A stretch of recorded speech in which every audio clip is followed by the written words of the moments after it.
Hello అండి. అందరికీ నమస్తే. Welcome to my channel. ఈరోజు ఈ వీడియోలో రీసెంట్‌గా డిఫరెంట్ ప్లేసెస్‌లో నీట్ పేపర్ లీకేజ్ ఇష్యూ మీద ప్రొటెస్టులు జరుగుతున్నాయి కదండీ! దానికి బాధ్యత వహిస్తూ ఈరోజు కేంద్ర విద్యాశాఖ మంత్రి ధర్మేంద్ర ప్రధాన్ గారు రాజీనామా కూడా చేశారు. ఈ సమస్యకు రాజీనామా అనేది పరిష్కారం అవుతుందా? లేకుంటే కేంద్ర, రాష్ట్ర ప్రభుత్వాలు ఫర్దర్‌గా తీసుకోవాల్సిన చర్యలేంటి అనేది మనం ఈ వీడియోలో డిస్కస్ చేసుకుందాము. నేనెందుకు ఈ టాపిక్‌ని సెలెక్ట్ చేసుకున్నాను అంటే, పేపర్ లీకేజ్ ఇష్యూ బాధితులలో నేను ఒకదాన్నండి. నేను ఏ ఎగ్జామ్స్ రాశాను, సిస్టమ్ ఫెయిల్యూర్ వల్ల నేనెలా నష్టపోయాను అనేది ఈ వీడియోలో నేను మీతో షేర్ చేసుకోవడానికి ట్రై చేస్తాను. రీసెంట్‌గా ఇండియాలో 2017 నుండి 2026 వరకు కూడా చాలా ఎగ్జామ్స్‌కి సంబంధించి పేపర్ లీకేజెస్ జరిగాయి. అందులో 2017లో SSC, CGL exam paper leak అయిందని ఆరోపణలొచ్చాయి. 2018లో సీబీఎస్ఈ 10థ్ బోర్డ్‌లో మ్యాథ్స్ పేపర్ లీక్ అయినట్లు, 12థ్ బోర్డ్ నుండి ఎకనామిక్స్ పేపర్ లీక్ అయ్యి మళ్ళీ ఎగ్జామ్ కండక్ట్ చేశారు. 2024లో నీట్ యూజీ పేపర్ లీక్ అయింది. 2026లో మళ్ళీ నీట్ యూజీ పేపర్ అనేది రీసెంట్‌గా లీక్ అయిందండి. దాంతో పాటు తెలంగాణలో 2022లో గ్రూప్ 1 ఎగ్జామ్ పేపర్ లీకేజ్ జరిగింది. దాంతో పాటు 2, 3 ఎగ్జామ్‌లకు సంబంధించిన పేపర్ లీకేజెస్ కూడా జరిగాయి. ఇవన్నీ కూడా కేంద్ర, రాష్ట్ర ప్రభుత్వాలలో ఎప్పటికప్పుడు జరుగుతున్న leakage issues. Paper leakage issues సమస్యనే కాకుండా ఎగ్జామ్స్ సరిగ్గా కండక్ట్ చేయకపోవడం వల్ల ప్రతి సంవత్సరం కూడా చాలామంది జీవితాలనేవి నాశనం అవుతున్నాయి. నా విషయానికొస్తే మ్యారేజ్ అయిన తర్వాత కూడా చదువు మీద ఉన్న ఇంట్రెస్ట్‌తో నేను బ్యాచిలర్ ఆఫ్ ఇంజినీరింగ్‌ని 2015లో కంప్లీట్ చేశాను. నాకు థర్డ్ ఇయర్‌లో ఉన్నప్పుడు మా పాప పుట్టిందండి. తర్వాత నేను స్టడీస్‌ని కంటిన్యూ చేయడం కోసం ఫోర్త్ ఇయర్‌ని కంప్లీట్ చేసుకోగలిగాను. అదే టైంలో 2014లో తెలంగాణ రాష్ట్రం ఏర్పడటంతో కొత్త రాష్ట్రంలో మన ఉద్యోగాలు మనకే వస్తాయనే ఆశతో గ్రూప్ 2 ప్రిపరేషన్ స్టార్ట్ చేశాను 2015లోనే. 2016లో నోటిఫికేషన్ వచ్చింది. నేను ఎగ్జామ్ రాశాను. బట్ ఆ ఎగ్జామ్‌లో 4.5 లక్షల మంది ఎగ్జామ్ రాస్తే 2017లో 1:3 ఒక పోస్ట్‌కి 300 చొప్పున 1:3కి టీజీపీఎస్సీ సర్టిఫికేట్ వెరిఫికేషన్‌కి పిలిచిందండి. బట్ ఆ సర్టిఫికేట్స్ వెరిఫికేషన్ లిస్ట్‌లో దాదాపుగా 300 మంది ఓఎంఆర్ పార్ట్ ఏలో రాంగ్ బబ్లింగ్ మరియు వైట్‌నర్ యూజ్ చేయడం జరిగింది. దీనికి ఎగెనిస్ట్‌గా జెన్యూన్ యాస్పిరెంట్స్ హైకోర్టులో కేసు వేయడం జరిగింది. బట్ ఆ కేసు రాంగ్ బబ్లింగ్ వాళ్ళకి ఫేవర్‌గా రావడంతో నేను 2016 నుంచి 2019 3 ఇయర్స్ అనేవి నా టైం అనేది వేస్ట్ అయిపోయిందండి. దాని తర్వాత ఒక 1 ఇయర్స్ గ్యాప్ తీసుకొని స్టేట్ గవర్నమెంట్ జాబ్స్ మీద హోప్ పోగొట్టుకున్న తర్వాత నేను సివిల్స్ సైడ్ ఎళ్ళానండి. సివిల్స్ ప్రిపరేషన్ చేయడానికి. బట్ అక్కడ కోచింగ్ తీసుకునేటప్పుడు నాకు నాకు పరిచయమైన సీనియర్స్ మరియు మా క్లాసెస్ చెప్పే సార్ వాళ్ళు, ఫ్యాకల్టీ వాళ్ళు, "నీకు తెలంగాణ సబ్జెక్ట్స్ మీద కంప్లీట్ గ్రిప్ ఉందమ్మా. History and culture and movement ఇవి బాగా చదువుతున్నావు. అదే టైంలో మనకి 2022లో నోటిఫికేషన్ కూడా వచ్చింది. Group 1 notification. నువ్వు ఇదే ప్రిపరేషన్‌ని తెలంగాణ గ్రూప్ 1లో కంటిన్యూ చేస్తే నువ్వు మన స్టేట్‌లో మంచి జాబ్ తెచ్చుకోవడానికి అవకాశం ఉంటుందని" నన్ను మోటివేట్ చేశారు. దీంతో నేను స్టేట్ గవర్నమెంట్‌లో మంచి జాబ్స్ అనే ఆశతో గ్రూప్ 1 ప్రిపరేషన్‌ని స్టార్ట్ చేశాను. నేను యూపీఎస్సీ ప్రిపరేషన్‌తోనే గ్రూప్ 1కి ఎలాంటి కోచింగ్ లేకుండా ఓన్‌గా ప్రిపేర్ అయ్యాను. టెస్ట్ సీరీస్‌లు రాస్తూ 2022 నుంచి 2023 వరకు 1 ఇయర్ కంప్లీట్ ప్రిపరేషన్‌లో ఉన్నాను. అదే టైంలో 2022లో మేము రాసిన గ్రూప్ 1 ప్రిలిమ్స్ ఎగ్జామ్ అనేది పేపర్ లీకేజ్ ఇష్యూ వల్ల క్యాన్సిల్ అయిపోయింది. మళ్ళీ 2023లో ఎగ్జామ్ కండక్ట్ చేశారు.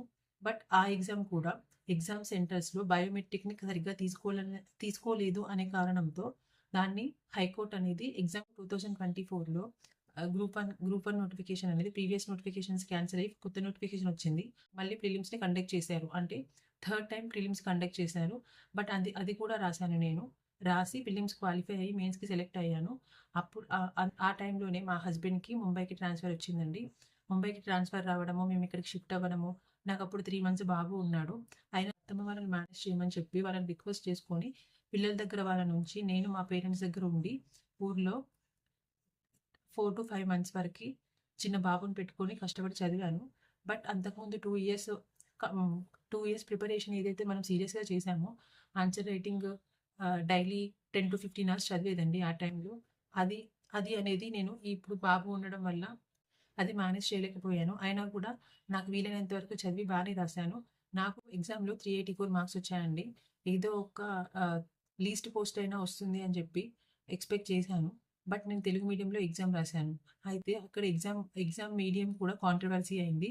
ఇంగ్లీష్ మీడియంలో రాసిన వాళ్ళకి మార్క్స్ ఎక్కువ వచ్చాయని, తెలుగు మీడియంలో రాసిన వాళ్ళకి తక్కువ వచ్చాయని, తెలుగు మీడియం పేపర్‌లని ఇంగ్లీష్ మీడియం పేపర్స్ కరెక్ట్ చేసిన ప్రొఫెసర్‌లే కరెక్షన్ చేశారని కాంట్రోవర్సీ వచ్చింది. మేము కోర్టుకి కూడా అంటే యాస్పిరెంట్స్ కోర్ట్‌లో ఫైట్ చేశారు కొన్ని రోజులు. నా ఈ complete group 2 and group 1 preparation జర్నీలో నేను చాలా టైం వేస్ట్ చేసుకున్నాను. మనీ వేస్ట్ చేసుకున్నాను. నా పిల్లలతో చైల్డ్‌హుడ్‌ని మిస్ అయిపోయాను. మా పాప పుట్టినప్పటి నుంచి నేను ఎగ్జామ్స్ రాస్తూనే ఉన్నానండి. తనతో టైం స్పెండ్ చేయలేకపోయాను. ముంబైలో ఉన్నప్పుడు కూడా పిల్లలు కాల్ చేసి, "మమ్మీ మాకిక్కడ సబ్జెక్ట్స్ అర్థం కావట్లేదు. కొత్త సబ్జెక్ట్స్ అయినాయి మరాఠీ, హిందీ మేము సఫర్ అవుతున్నాము. వచ్చేసేయి మమ్మీ. నువ్వేం ఎగ్జామ్ రాయకున్నా పర్లేదని" చెప్పి కూడా కాల్ చేసేవాళ్ళు. చాలా డిస్టర్బ్ అయిపోయేదాన్ని. అయినా కూడా నమ్మకంతోని ఏదో ఒకటి ఈ చదువు మీద ఉన్న ఇంట్రెస్ట్‌తోని ఏదో ఒక జాబ్ వస్తుంది, కొట్టాలి, ఇన్ని రోజులు చదివిన చదువు వేస్ట్ అయిపోద్దనే నమ్మకంతోని నేను ఎగ్జామ్ రాసానండి పట్టుదలగా. బట్ అక్కడ కూడా ప్రతిదాన్ని వేస్ట్ చేసుకున్నాను నా టైంననేది నేను చాలా ఫీల్ అయ్యాను. ఇది వెనక్కి తిరిగి చూస్తే ఈ ఎగ్జామ్స్ వల్ల నా జీవితం మొత్తం ఎగ్జామ్స్ అంటేనే నాకు నమ్మకం పోయింది. నా లైఫ్ మొత్తం ఇక్కడే వేస్ట్ అయిపోయిందని అనిపిచ్చింది.